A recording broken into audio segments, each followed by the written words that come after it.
Seja muito bem-vindo a bordo.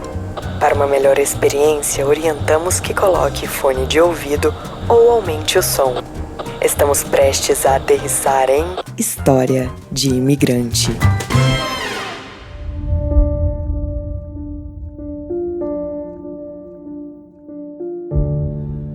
A história de hoje é da Valéria.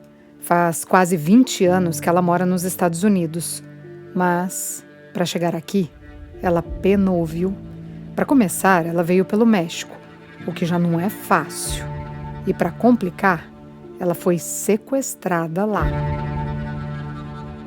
Senta que lá vem história.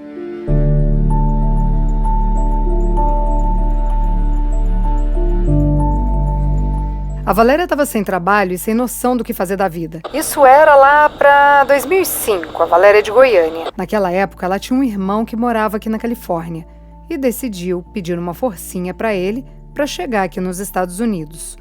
Como ela estava desempregada e sem nenhum bem no nome dela, resolveu que nem ia tentar o visto e já foi direto entrar em contato com o coiote. Coiote é um animal que parece um lobo. Ele é bem comum nas Américas do Norte e na Central. Mas aqui, a gente está falando de outro coiote. Nesse caso, é aquela galera que cobra para fazer a travessia que imigrante sem visto faz na fronteira dos Estados Unidos. Então a Valéria convenceu uma vizinha a vir com ela. Ela estava com medo de vir sozinha e passar pelo México sozinha, ainda mais sendo mulher, né? Aí elas arrumaram lá uma mala com um pouco de dinheiro e algumas roupas.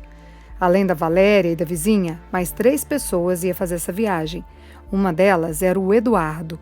Os outros 2 homens, ela não lembra o nome.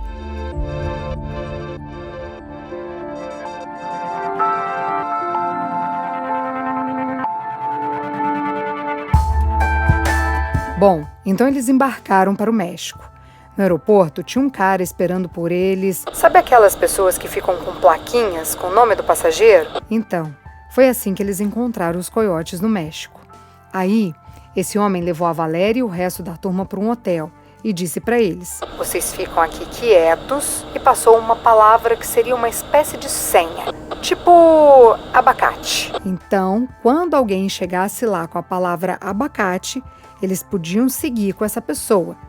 Só que, enquanto o coiote passava essa senha para a turma, alguém ali fora do grupo escutou. E foi aí que a coisa ficou feia. Segura, que vocês vão entender.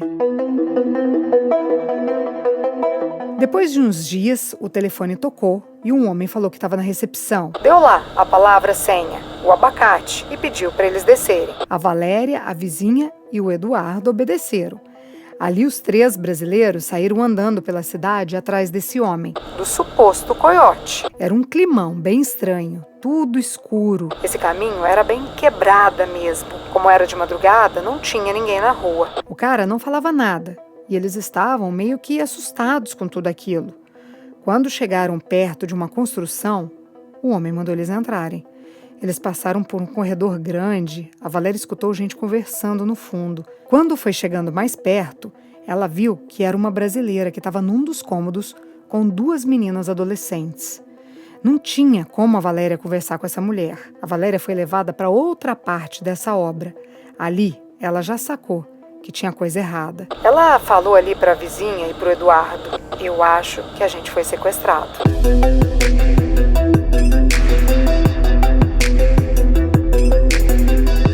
Como eu disse, era uma obra. Eles foram trancados lá num quarto. Assim, quarto não.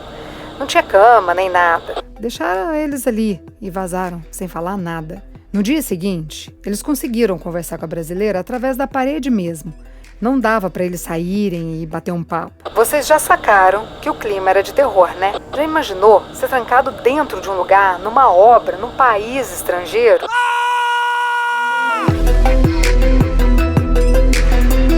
Aí conseguiram lá falar com a brasileira e essa brasileira contou que estava sem o passaporte, todo o dinheiro que ela tinha, eles levaram.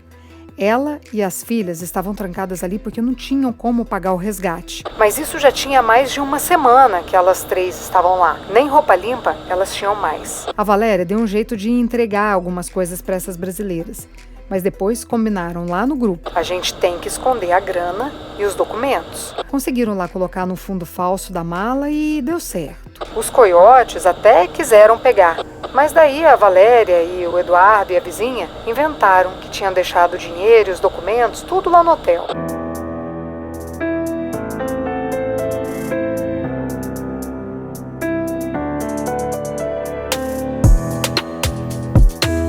A Valéria conta que eles ficaram vários dias dormindo no chão, no cimento sujo mesmo. Eles comiam um frango com uma penugem, uma parada bem nojenta e fedida. Tinha também aquelas tortilhas chips mexicana. Era a única coisa que os coiotes davam para eles comerem. Banho?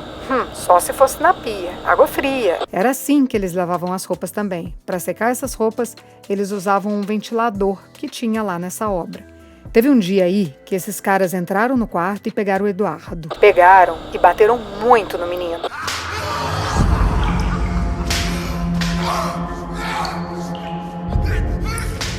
O Eduardo tinha uns 23 anos.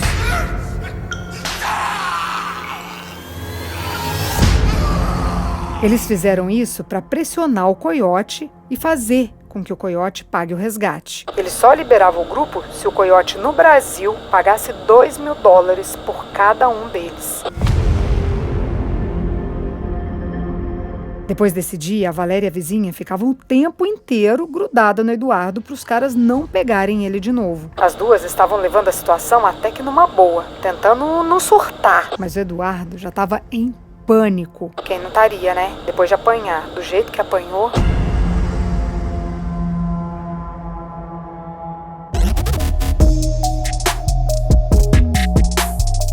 Nesse tempo todo, ninguém falava com eles. Tipo, eles não tinham notícia de nada, não tinha nenhuma explicação. Até que uns mexicanos foram lá e tiraram eles e levaram para um hotel de novo. A Valéria falou que eles eram muito estúpidos, o que não tinha essa de conversa não. O negócio era no grito. Então, nesse caso é melhor ficar quieto, né? Perguntar pra quê? Aí, eles chegaram no hotel. E a Valéria e a vizinha e o Eduardo colocaram uma cama para segurar a porta. Esse foi o jeito que eles deram para os mexicanos não chegarem perto deles de novo. Em frente à porta do quarto tinha um telefone público. De noite, assim, durante a madrugada, eles saíam e telefonavam para o Brasil.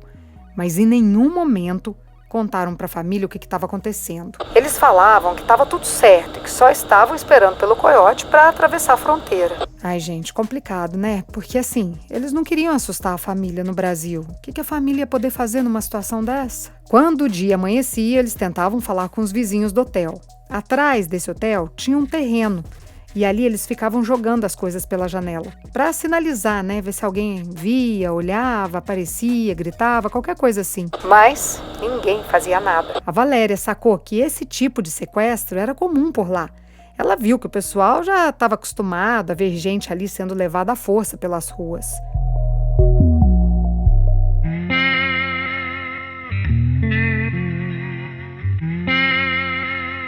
Eles ficaram uns 4 dias nesse hotel até que o coiote apareceu.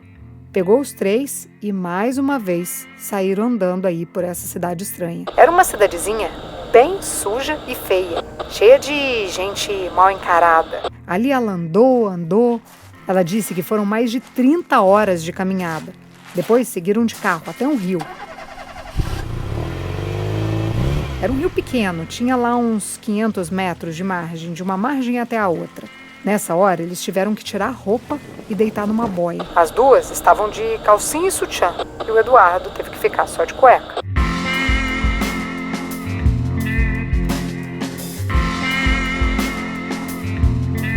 Os coiotes colocaram a roupa deles num saco plástico e ali atravessaram o rio.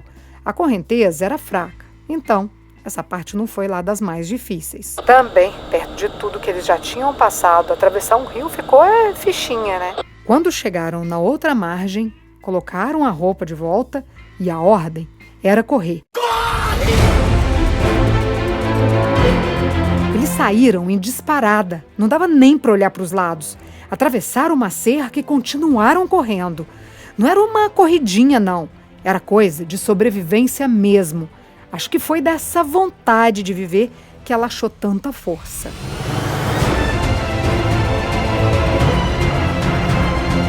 Quando caiu a madrugada, eles conseguiram avistar o posto policial da fronteira, assim, meio que de longe.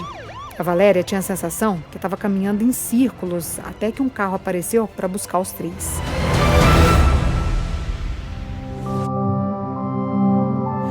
Ai, bateu aquele alívio, vontade de sair daquele lugar cheio de policiais. Mas a tranquilidade durou pouco, porque o carro que eles estavam quebrou.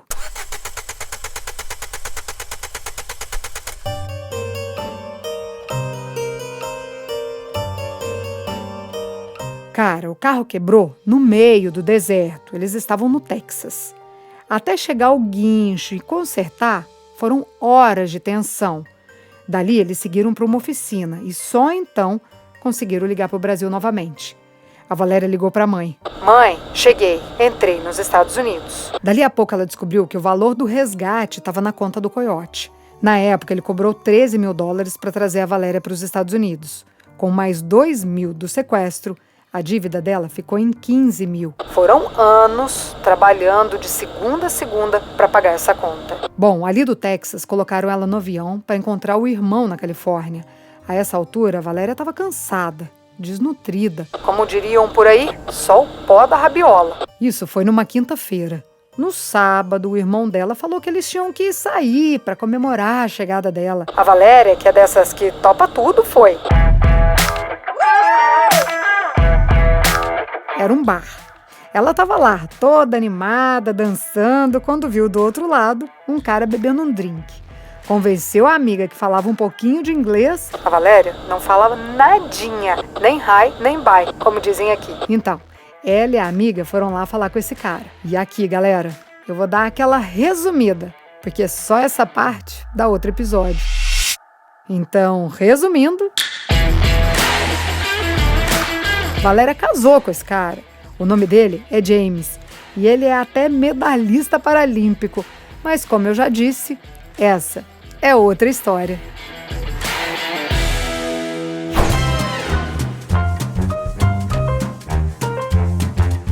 Todas as histórias que contamos aqui são reais. Mas, como diz o ditado popular, quem conta um conto, aumenta um ponto. O nome dos personagens pode ou não ser inventado em respeito à história deles. Se você tem uma história de imigrante para compartilhar, escreva para a gente. Nosso e-mail é historiadeimigrante@gmail.com. A edição de som é de Tadeu Jardim, assessoria de comunicação é de Thaís Siqueira. Produção, roteiro e apresentação, Priscila Lima. Essa é uma realização Estúdio Fita. Até a próxima história.